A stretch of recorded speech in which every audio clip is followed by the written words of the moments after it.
Today we study about the next topic, that is Kirchhoff's second law.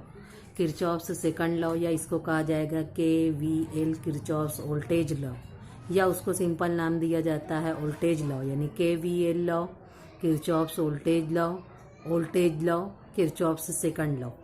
तो इसमें क्या बताया गया कि summation of I R plus summation of EMF which is equal to 0, यानी algebraic sum of the potential differences, यानी I are we, या इस तरीके से लिख सकते हैं summation of V plus summation of E which is equal to 0, या हम बता सकते हैं कि summation of V which is equal to summation of E in a closed loop. वो कितने के इक्वल होता है? 0 के इक्वल होता है, यानी summation of V plus summation of E equal रहेगा 0 के, यानी algebraic sum of the potential differences and the electromotive forces. E क्या बताएगा हमको? Electromotive forces in a closed loop is equal to 0। ये क्या है? Kirchhoff's voltage law. यानी सिंपल हम याद रखेंगे summation of V plus summation of E which is equal to 0। अब इसमें साइन कन्वेंशन बहुत ज़्यादा अहमियत रखती है, तो इसमें पहले हम देखेंगे कि फिगर क्या है हमारी और उसमें लूप की डायरेक्शन देखेंगे। जैसे अगर कंसीडर कर लेते हैं ये हमारा सोर्स है, यहाँ पे EMF इसका E1, यहाँ से पॉजिटिव करंट हमारी जो फ्लो होगी वो रहेगी क्या? I1 पहला रेजिस्टेंस है R1 B तक पहुंची, यहाँ पे उसको क्या मिला? ब्रांच हो गई, ब्रांच में यहाँ पे I1 हुई।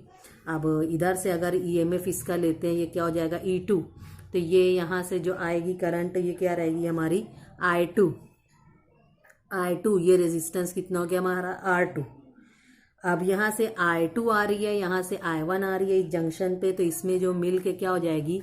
I1 plus I2 which is equal to I3, यानी इस ब्रांच में जो हमारी करंट आएगी वो क्या हो जाएगी? I3, और रेजिस्टेंस हमारा कितना रहेगा?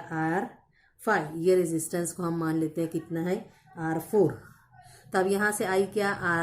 I3 यहाँ पर पहुँची, यहाँ आने के बाद फिर उसको क्या मिली? ब्रांच।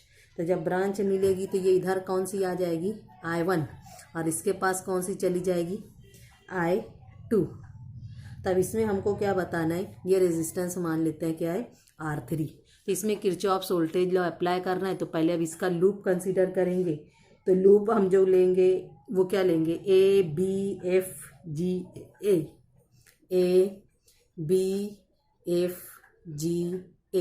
यानी ये लूप हमारा ABFGA, यहाँ से लूप स्टार्ट हुआ। अब इस लूप में पहले हम देखेंगे कि हम ये इस पाथ में ट्रैवल हो रहे हैं। जब ये पाथ में ट्रैवल हो रहे हैं तो हम जो हमारा पोटेंशियल डिफरेंस रहेगा उसको निगेटिव लेंगे, यानी लूप के डायरेक्शन में अगर करंट की डायरेक्शन है तो वो निगेटिव, और ये जो EMF रहेगा वो क्या रहेगा? पॉजिटिव। ये पॉइंट याद रखना। अगर हमारा पाथ अलोंग द पाथ ले रहे हैं और करंट उसमें आ रही है सेम पाथ में, सेम डायरेक्शन में, तो उसको कैसा लेंगे? निगेटिव, और EMF जो हमारा रहेगा पॉजिटिव। बस ये एक पॉइंट जो है याद रखना है। दूसरा जो रहेगा EMF वाला, कि EMF जो है वो अगेंस्ट में जो जाएगा वो कैसा रहेगा? पॉजिटिव। तो अगर इस पाथ में पहले अगर देखेंगे तो यहाँ से स्टार्ट करते हैं I1 R1, ये यहाँ से हमारा लूप है AB, यानी लूप की डायरेक्शन करंट की डायरेक्शन सेम, तो I1 R1 माइनस साइन। अब इधर आए I3 R5, लूप की ही डायरेक्शन में, ये भी क्या हो जाएगा? माइनस। फिर इधर आए लूप की ही डायरेक्शन में है माइनस I1 R3।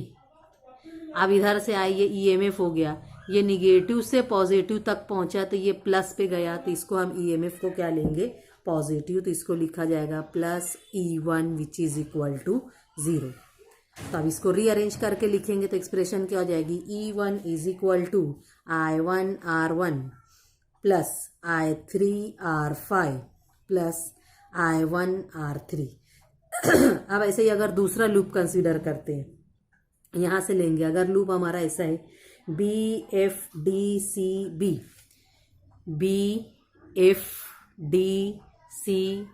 यानी ऐसे BFDCB ऐसे लिए, कि लूप का नाम लिखेंगे पहले B F D C B.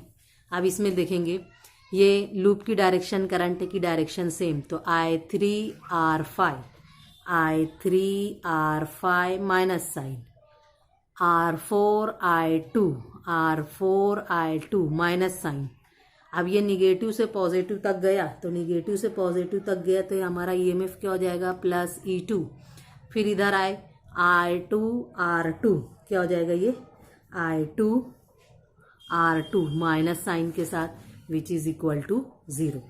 अब इसको रीअरेंज कर देंगे तो E2 की वैल्यू कितनी आ जाएगी, E2 is equal to E2 की वैल्यू क्या बताएंगे हम, E2 is equal to I2R2 पहले ये लिख लेंगे,